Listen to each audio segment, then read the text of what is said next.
What's good? Welcome to Whole Views. Thank you for clicking the thumbnail. My name is Corey, and today we're talking about Oppenheimer.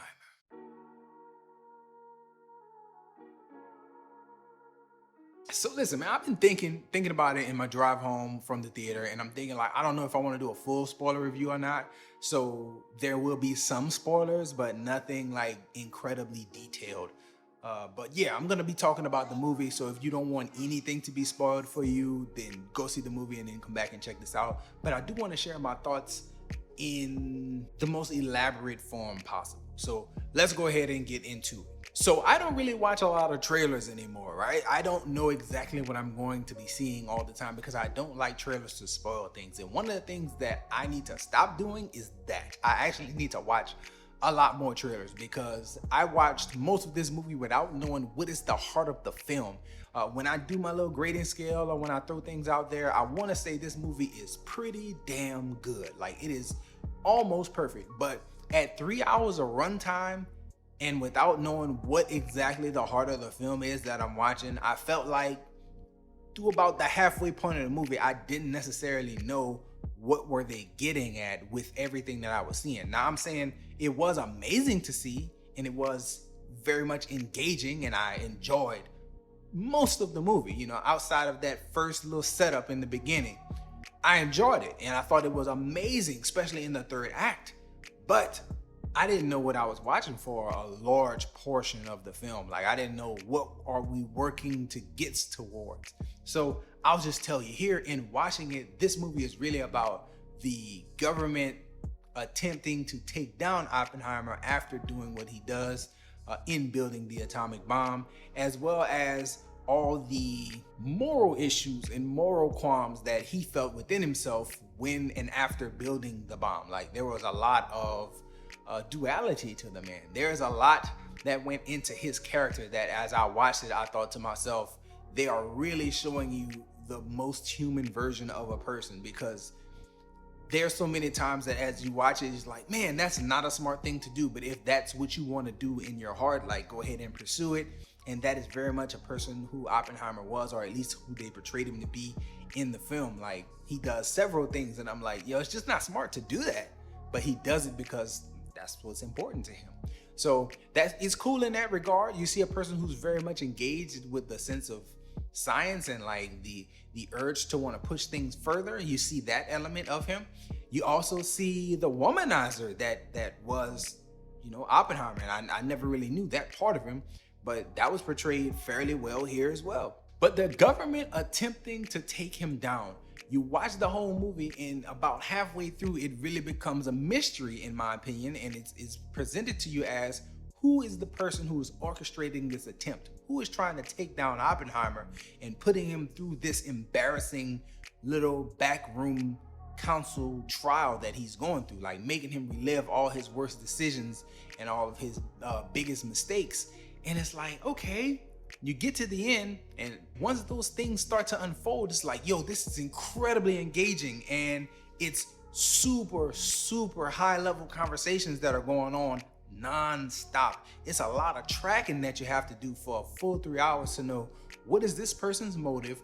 Why would this person do this? Why would this person say this? Oh, this person has been feeling this way the entirety of the film, so it's obvious that he's one of the people. It's like all that stuff matters when watching and tracking the movie. And I felt like when it came down to that last third act and all the cars get shown, it's like, yeah, this was a great build-up that I didn't necessarily see coming. So yes, it is one of the best movies that I've seen, or I probably say it's the best movie that I've seen thus far this year, but not necessarily something that I would be like in a rush to go back and see, or something that I would recommend. The runtime. So you're in there for 3 hours and it's like, dog, 3 hours of this. And it's all good, but it's like, man, if you wanted to make a movie specifically about his downfall, I could feel that, and that is in there. If you wanted to make a movie just about him and his team coming together and creating the bomb, this race against the Germans and the race against the Russians to create the atom bomb, and it's like, you could have made a movie about that. But this is both of those put together.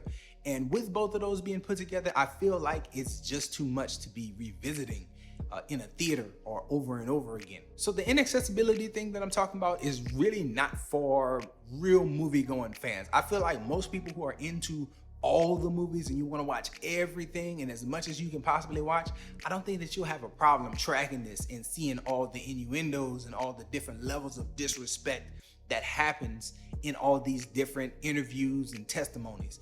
But I would also say that if you don't have an appreciation for the English language or history, I think that you could be lost. If you can't track high-level conversations when people aren't talking as plainly as I'm talking and being as direct as I'm being, or as you might be with your spouse or friend or anybody else that you kick it with, like, man, I don't know if you will follow this. Like, I feel like there's people that I know in my life that if I said, let's put on Oppenheimer and see how you react to it, it would be a lot of disinterest because they speak in a way that most people just don't process fast enough to be watching and picking up on it.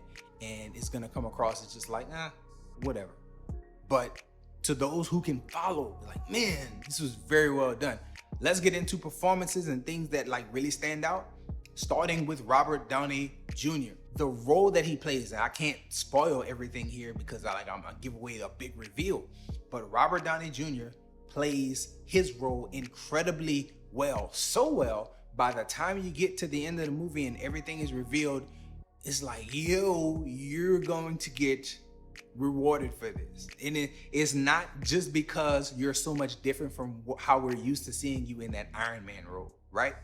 Is the way that I've been fooled by this character for so long. I thought that you were just like a bystander in this story and I had no idea how you connected. And then when you get to the end, it's like, oh, you're a central figure in this and you've been moving in a way that is crazy. I thought it was very, very good. His role. Emily Blunt to me has the best energy in the movie. Like, she is relentless in the defense of her husband. I was like, yo, she's great. I think anybody would be able to get her character and where she's coming from. More than that though, I think that her testimony towards the end of the movie is the best stuff ever. It's like the most disrespectful stuff that you can see inside of a government, cordial, courthouse, deposition type setting. I was like, I want to see that, just her part of that again, because it was disrespectful. Cillian Murphy gives a muted performance to me for the most part. I'm not saying that it wasn't good. He carries the film and you could, read all the emotion pretty well on his face and all his intent. You read it all very well. All his worries, all his doubts, him at his most confident and having the most swagger about him when trying to convince somebody or something. You can see all that very well. It's just that when it comes to animation, you get more animation and more like activity and like stepping outside of yourself. You see that more from the other players than you do from him. But I did enjoy his performance. Matt Damon, to me, had a few animated moments and he really embodied his character very well. And it's like he stepped outside of himself and showed up to be a little bit more animated and have a little bit more gravitas about him in a few scenes. And I really liked Matt Damon as well. So performances were great. Let's talk about some of the visuals, right? So I want to call BS. Christopher Nolan said there's no CGI shots in this movie. The truth is there's no CG like added in with certain people, but there are images that there's no way that this image can be a real image. This image is generated by a computer and it's a shot on the screen. So there's CGI present in this movie. BS on that statement. With that being said, you can tell he actually set off a small nuclear explosion when they actually do the test. It's crazy. It really looks like a real nuke. And like they said, he did have permission to set off a nuclear type explosion. And it's visible. And it's also visible to people who know history. Like it's nowhere near the actual scale of what a real nuclear explosion is. But they came damn close and you can feel it. But there are some CG shots of some things happening. And outside of that though, there's nothing cinematography wise or like scope, like, oh, this was shot so amazingly. Like, I think it was, it's a normal movie. Like there was nothing there that really like blew the lids off of everything, in my opinion. But it was just very cool, and I think the crafting of the movie when it comes to the editing, the sound, or the way all that comes together to build tension was incredible, and that's what makes it such a great film. One thing that I want to talk about when it comes to the editing and the style of the film, I've never ever seen sex scenes used to be so disturbing in a movie. Man, it was something else. First, I have to say that they were jarring because the sex scenes that do happen, is 2 or 3 maybe in the movie, they come up very unexpectedly, right? You're watching things happen and then bam, drop of a hat, we got full frontal, we got everybody nude. And then it happens again later on in the film, and it's so uncomfortable that second time around that it's like, man, what are you doing? I can't believe that this is what you chose to go with. And at the same time, as a person who's been in a relationship and you know people get cheated on, I can't explain it, but if you saw the movie and you know what I'm talking about, it's like that imagery is perfect. I just did not expect it to come out the way that it came out and be used right in that position that it was being used. So that is very noteworthy. On this channel, I like to critique that stuff, like the use of sex in movies. And it's like, it was jarring as well as like appropriate, as well as like fitting, but jarring. Like, yeah. I think that's the best way to put it all, wrap it all up. All in all, I would say this movie was pretty damn good though. I gotta go back to that. I enjoyed myself. I didn't know exactly what I was watching, and I found the first part of the movie to be kind of slow. But once you get a little bit close to the halfway point and things really start coming together and you know what you're looking for, you know what you're trying to figure out, you know where this thing is going, it's like, yo, it really takes off, and that third act lands super hard. And I enjoyed all of the film as it came together. And it proved to me, again, with the way they built tension, with the sound and the editing, and just the way things came together at the end of the film, it left me saying like, hey, this is probably the best movie to get made this year. And I'll stand by that until I see the Scorsese one, because the trailers there have done a good job making it way more interesting than the initial teasers. So yeah, Oppenheimer's pretty damn good. I recommend it for those people who's really into history and who can follow high level conversations. And if you can't follow those, or if you're not into the minutia of history and all the political stuff, then maybe you don't watch this one, but it's pretty damn good if you are into that.